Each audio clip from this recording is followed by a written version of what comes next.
Jayden Daniels and the Washington Commanders threw up a prayer against Caleb Williams and the Chicago Bears, and it was answered. Jay, tell me what happened Sunday afternoon. It was a hell of a way to end a football game. I'm telling you what, every coach practices the Hail Mary. You hope you never have to use it because that's what it is. It is a wing and a prayer, and you're hoping to get it off and get a couple lucky ricochets and somebody comes down with it, or somebody just jumps up and catches it. But the odds of completing a Hail Mary are probably 1 in a million.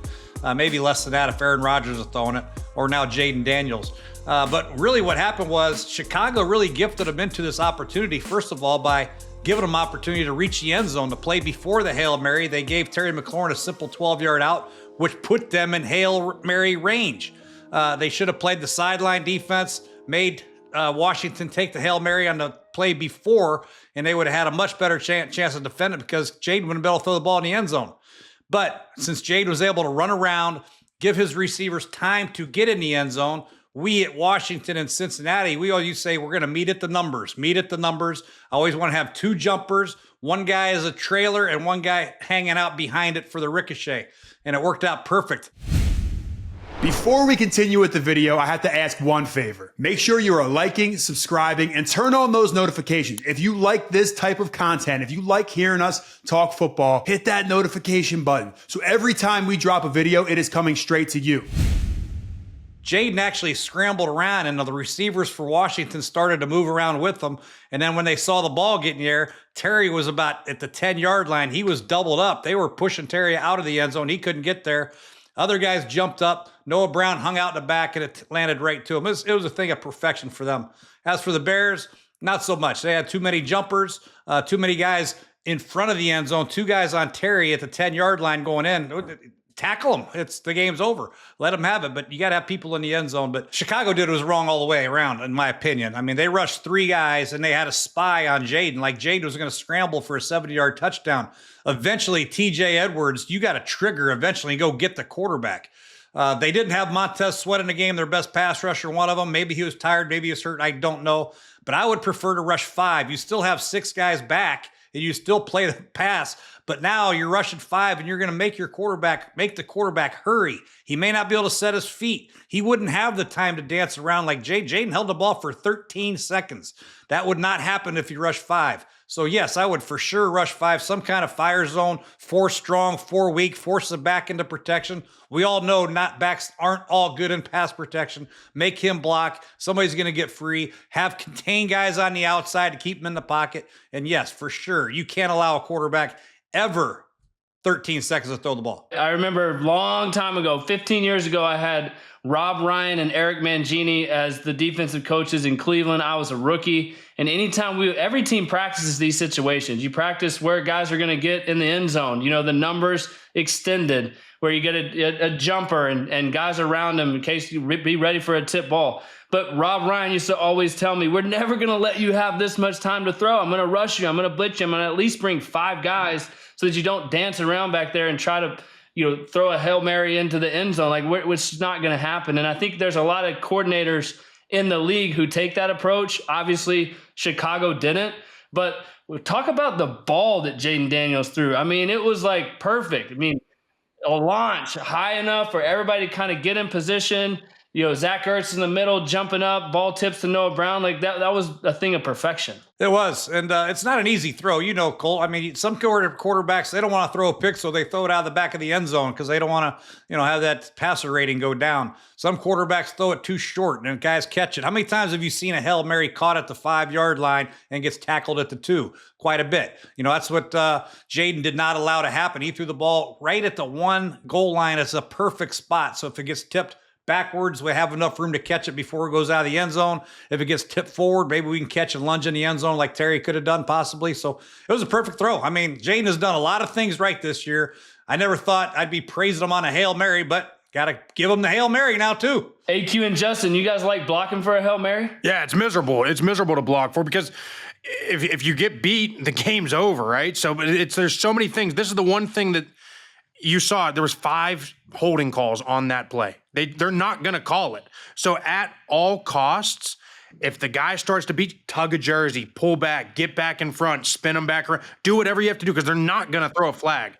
You saw it literally on the replay. There was 5 holding calls maybe on that play. The one thing that's not talked about enough, I think, on that play, I think Eckler was the back. The left tackle got beat right off the snap. Eckler came over and chipped him, put him back on his left tackle, and that allowed enough time for that left tackle to get back in place and do everything he needed to do to chase around and get little blindside things. Because, listen, he's going to run around. You just have to keep fighting until the whistle is blown, and that is obviously the end of the game. The big thing that Aaron Rodgers in Green Bay used to do, Jay, Colt, Justin, I think you guys have all seen it, they used to want to get him to roll. He could do that little spin, get out to the left, and they would leak a center out as like a personal protector, right?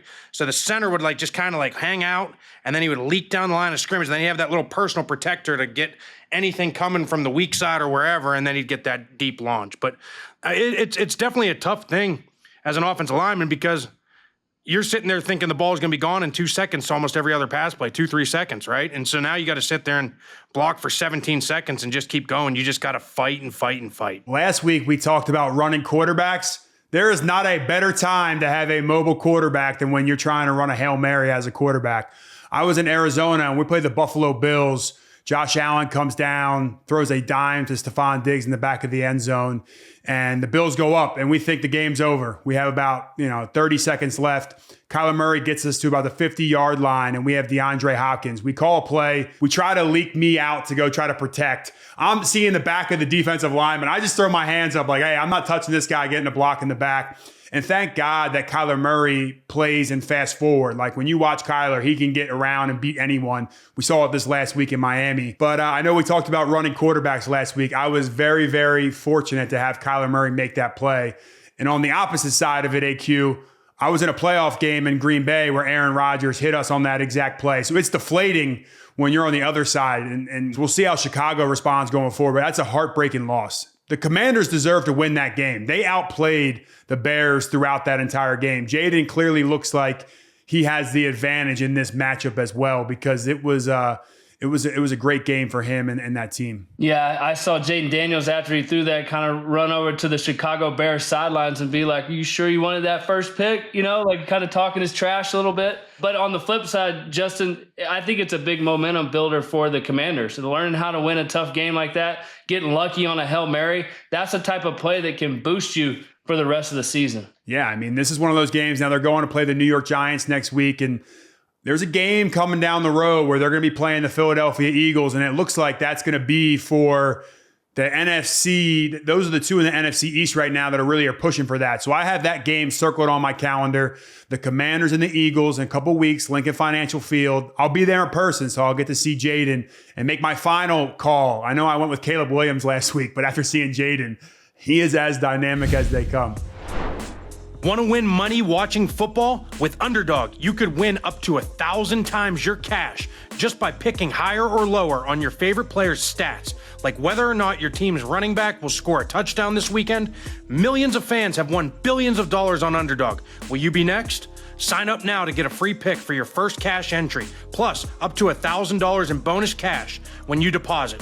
Download the Underdog app or visit UnderdogFantasy.com to get started today. What the heck was Tyreek Stevenson doing on that play anyways? It is one of the biggest bonehead plays I've ever seen on a football field. He is talking trash to the fans while the play's going on. And fittingly, he's the one that actually gets a fingertip on it to tip it back to Noah Brown and ruin the game. So Jay, maybe if he was paying attention, he probably was the back man that you mentioned. He absolutely ruined that game. I'm sure in Chicago how they feel about their football. He might be getting some social media slander at the moment. They may not want to introduce his name and have him come out of the tunnel when they introduce a team defense. Not yet, anyway, until he makes up for it. But yeah, it's unfortunate. The kid was having some fun, and it was a tough, hard-fought game. They played pretty good on defense. They didn't give Jayden too many big plays.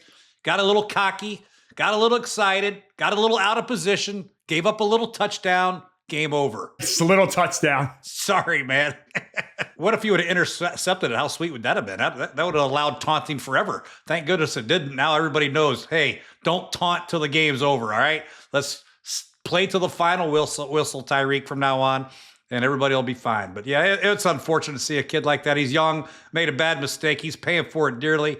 He'll learn from it. He'll get better. I think Eberflus did say today that his responsibility was to box out Noah Brown. So it's just one thing compounding after another for him.